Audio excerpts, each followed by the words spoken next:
शुरुआती दृश्य में हम ओनरिया के पहले राजा को एक राक्षसी ड्रैगन के खिलाफ हमला करने के लिए अपने शूरवीरों का नेतृत्व करते हुए देखते हैं।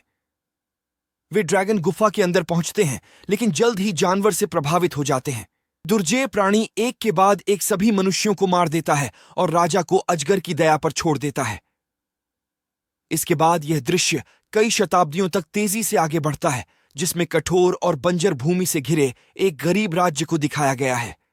राज्य की दो राजकुमारियां एलोडी और फ्लोरिया अपने लोगों की मदद करने के लिए सब कुछ करती हैं, जिसमें जलाऊ लकड़ी और आपूर्ति एकत्र करना शामिल है। एक दिन एक पुजारी बड़ी राजकुमारी एलोडी के लिए शादी के प्रस्ताव के साथ उनसे मिलने जाती है। पता चलता है कि ओनरिया की रानी इसाबेल अपने बेटे के लिए एक उपयुक्त दुल्हन की तलाश कर रही है, प्रिंस हेनरी। एलोडी के पिता लॉर्ड बेफोर्ड इस प्रस्ताव से बहुत खुश हैं और अपनी बेटी से इसे स्वीकार करने का आग्रह करते हैं। एलोडी शुरू में अनिच्छुक है, लेकिन वह अंततः अपने लोगों की भलाई के लिए सहमत हो जाती है। अगले ही दिन 4 लोगों का परिवार शादी पर आगे चर्चा करने के लिए ओरिया राज्य की ओर जाता है। कई घंटों की यात्रा के बाद वे अंततः अपने गंतव्य पर पहुंचते हैं। परिवार राज्य के माहौल से चकित है, क्योंकि महल हरियाली के लुभावने दृश्य से घिरा हुआ है। आगमन पर महल के एक पहरेदार द्वारा उनका स्वागत किया जाता है, जो उन्हें उनके कमरों में ले जाता है। उन्हें कुछ समय इंतजार करने के लिए कहा जाता है, क्योंकि शाही परिवार प्रार्थना के बीच में होता है। अपने आलीशान कमरे में इंतजार करते हुए एलोडी बालकनी से एक और महिला को देखता है और दोनों बस मुस्कुराते हैं।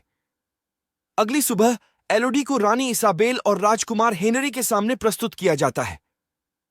एक संक्षिप्त परिचय के बाद रानी और लॉर्ड बेफोर्ड एक निजी बातचीत के लिए जाते हैं, जबकि एलोडी और हेनरी एक दूसरे को जानने के लिए अकेले रह जाते हैं। एलोडी बातचीत शुरू करता है, ये पूछते हुए कि क्या वह शादी से खुश है, जिसकी वह पुष्टि करता है।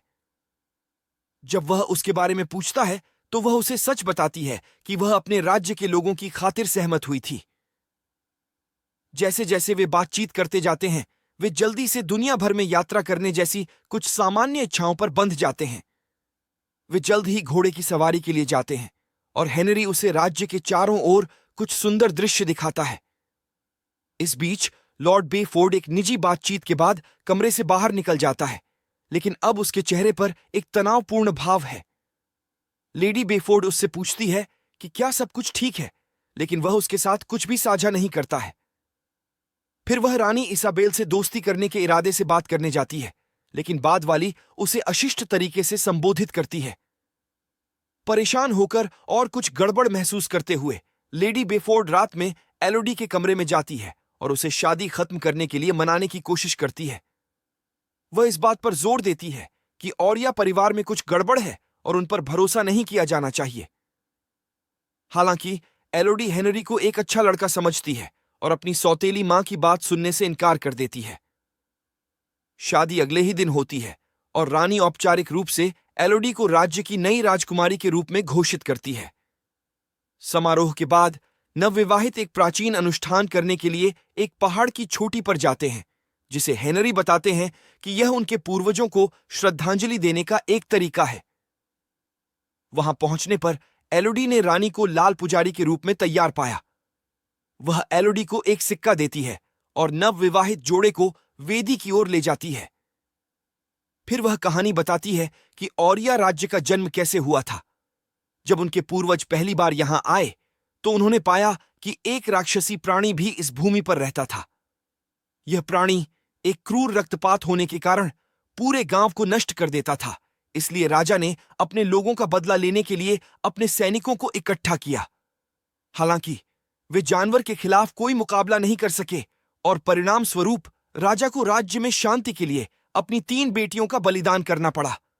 तब से यह अनुष्ठान भविष्य में शांति और सुरक्षा सुनिश्चित करने के लिए किया जाता रहा है। इसाबेल फिर नवविवाहितों की हथेलियों को काटती है और उन्हें एक साथ रखती है। एलोडी को शाही रक्त के रूप में घोषित करती है। समारोह को पूरा करने के लिए एलोडी पहले के सिक्के को खाई में फेंक देता है। इसके बाद हेनरी उसे दुल्हन की शैली में ले जाता है और बाहर निकलने की ओर चलना शुरू कर देता है।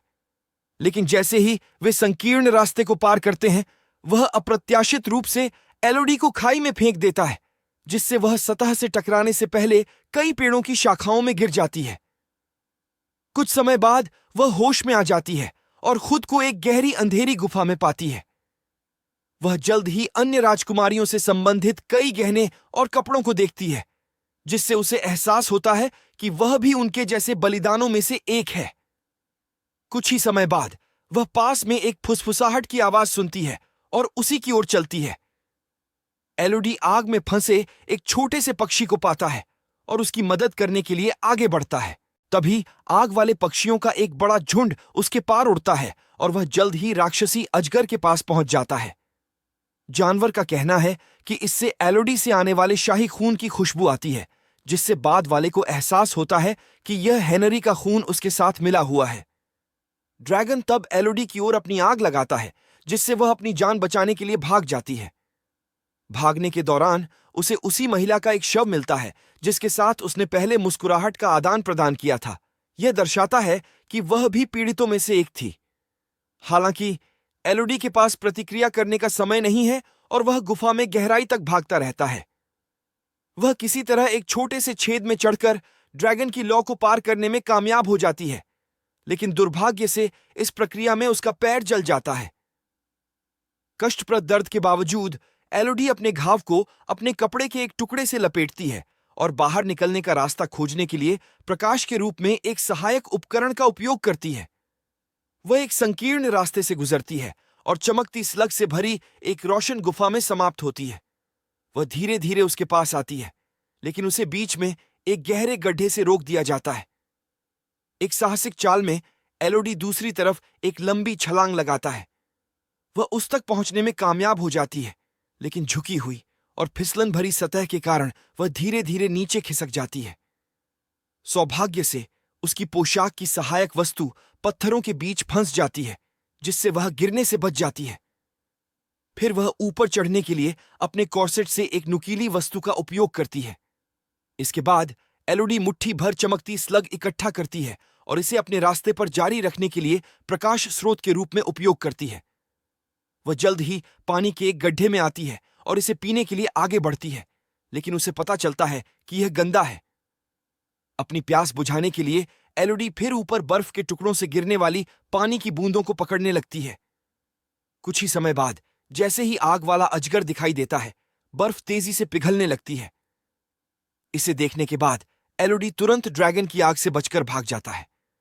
वह तब तक दौड़ती रहती है जब तक कि वह एक कक्ष में एक नोट के साथ नहीं पहुंचती। सुरक्षित यहां वह पहुंच नहीं सकती। जैसे ही एलोडी कक्ष के चारों ओर देखती है, उसे अपने सामने बलि दी गई कई अन्य महिलाओं के नाम मिलते हैं। कुछ समय बाद अत्यधिक थकान के कारण वह अंततः सो जाती है। जब एलोडी जागती है तो वह अपने पैर के घाव से जुड़ी चमकती स्लग को देखकर घबरा जाती है। वह जल्दबाजी में उन्हें बाहर निकालती है, केवल यह जानने के लिए कि उसका घाव चमत्कारिक रूप से ठीक हो गया है। इससे उसे एहसास होता है कि वे स्लग वास्तव में उपचार करने में सक्षम हैं। इसके बाद एलोडी दीवार में नक्काशीदार एक नक्शा खोजने के लिए उठती है और अपने रास्ते पर आगे बढ़ने से पहले उसका अध्ययन करती है। वह मानचित्र में उल्लिखित मार्ग लेती है और क्रिस्टल से बनी एक ऊर्ध्वाधर सुरंग तक पहुंचती है। उसे एक अन्य राजकुमारी का मुकुट भी मिलता है और वह अनुमान लगाती है कि उसने उसी तरह से इस्तेमाल किया था। यह मानते हुए कि वह बाहर निकलने के करीब है, वह क्रिस्टल के माध्यम से ऊपर चढ़ती है और अंततः इसे एक उद्घाटन तक ले जाती है। हालांकि उसकी खुशी अल्पकालिक है, क्योंकि पहाड़ के किनारे एक ऊंची ऊर्ध्वाधर बूंद पर एक अंतिम छोर है। इससे वह रोते हुए टूट जाती है, क्योंकि उसे पता चलता है कि उसका अंत निकट है। लेकिन तभी वह दूर से कुछ लोगों को देखती है, जिससे उसे आशा की भावना मिलती है। एलोडी तब उनका ध्यान आकर्षित करने के लिए अपने फेफड़ों के ऊपर चिल्लाती है, लेकिन यह केवल ड्रैगन को आकर्षित करती है। राक्षस तब उसके पास आता है और आग थूकने वाला होता है, लेकिन अचानक वे कुछ लोगों को एलोडी का नाम चिल्लाते हुए सुनते हैं। वह आवाजों का अनुसरण करती है और जल्द ही एक गंभीर दृश्य में आती है, 3 शिशु ड्रैगन के अवशेष। इस बिंदु पर उसे पता चलता है कि इसाबेल की कहानी झूठ थी और पहले राजा ने बिना किसी स्पष्ट कारण के शिशु ड्रैगनों को बेरहमी से मार डाला। नतीजतन मां अजगर ने अपने बच्चों की मौत का बदला लेने का फैसला किया। एलोडी आवाज का पीछा करना जारी रखती है और अपने पिता को उसके कुछ आदमियों के साथ देखती है जो उसे बचाने आए हैं। लेकिन इससे पहले कि वह उसके पास पहुंचती, बचाव दल पर अजगर ने घात लगाकर हमला कर दिया। यह जाने से पहले उन्हें एक के बाद एक बेरहमी से मार देता है। एलोडी तब अपने मरने वाले पिता के पास जाती है, जो अपने गलत फैसले के लिए माफी मांगता है। अपनी अंतिम सांस में वह उसे बाहर निकलने के रास्ते के साथ साथ उस जहाज के बारे में बताता है जिसमें उसकी सौतेली मां और फ्लोरिया उसका इंतजार कर रहे हैं। एलोडी अपने पिता के निधन पर तबाह हो जाती है, लेकिन उसके पास बर्बाद करने के लिए समय नहीं है। इसलिए वह पहाड़ के निकास तक चढ़ने के लिए एक रस्सी का उपयोग करती है। इस दौरान अजगर उसे देखता है और तुरंत उसकी ओर हमला करता है, जिससे आग निकलती है। लेकिन एलोडी आग की लपटों से बच निकलता है और अंत में पहाड़ से बाहर भाग जाता है। फिर वह बचाव दल के घोड़ों में से एक को ले जाती है और पहाड़ से दूर चली जाती है। जब अजगर उसका पीछा करना जारी रखता है तो वह घोड़े को छोड़ देती है और एक चट्टान के नीचे छिप जाती है। असफल पीछा ड्रैगन को क्रोधित करता है, इसलिए वह पूरे आसपास के क्षेत्र को जला देती है। इसाबेल महल से हंगामे को नोटिस करती है और महसूस करती है कि एलोडी का बलिदान विफल हो गया है। नतीजतन वह बेफोर्ड के जहाज पर जाती है और फ्लोरिया को पकड़ लेती है, उसे प्रतिस्थापन के रूप में उपयोग करने का सहारा लेती है। जब लेडी बेफोर्ड हस्तक्षेप करने की कोशिश करती है तो रानी अपने गुर्गों से उसे चाकू मार देती है, जिससे वह गंभीर रूप से घायल हो जाती है। लेकिन भारी दर्द के बावजूद लेडी बेफोर्ड किसी तरह पहाड़ की ओर बढ़ जाती है। एलोडी से मिलने के बाद वह जहाज पर हुई हर घटना का खुलासा करती है। इससे राजकुमारी क्रोधित हो जाती है, इसीलिए वह अपनी बहन को बचाने और बदला लेने का फैसला करती है। इस बीच वेदी पर इसाबेल अपने बेटे का हाथ फ्लोरिया के खून से भरने के लिए मांगती है। राजकुमार मान लेने से इनकार कर देता है, यह कहते हुए कि वह सिर्फ एक बच्चा है। हालांकि निर्दयी रानी अपना हाथ काटती है और लड़की को खाई में फेंकने से पहले फ्लोरिया के साथ पैंच करती है। जब तक एलोडी आती है तब तक बहुत देर हो चुकी होती है, क्योंकि उसे वहां कोई नहीं मिलता। यह महसूस करते हुए कि उसकी बहन पहले से ही नीचे फेंक दी गई है, एलोडी बहादुरी से उसे किसी भी कीमत पर बचाने का फैसला करती है। वह खाई तक अपना रास्ता बनाने के लिए एक रस्सी का उपयोग करती है, जहां वह ड्रैगन को मोड़ने के लिए एक बूबी जाल लगाती है। फिर वह उस जगह की ओर बढ़ती है जहां उसने रास्ते में अपने पिता की तलवार पकड़ते हुए बेबी ड्रैगन के अवशेष देखे थे। वहां पहुंचने पर एलोडी जाल को चालू करता है, जिससे एक गड़गड़ाहट की आवाज निकलती है। इससे अजगर का ध्यान भटक जाता है और वह इस अवसर का उपयोग अपनी बहन से मिलने के लिए करती है। लेकिन इससे पहले कि वे भाग पाते, उन्होंने अजगर के वापस लौटने की आवाज सुनी।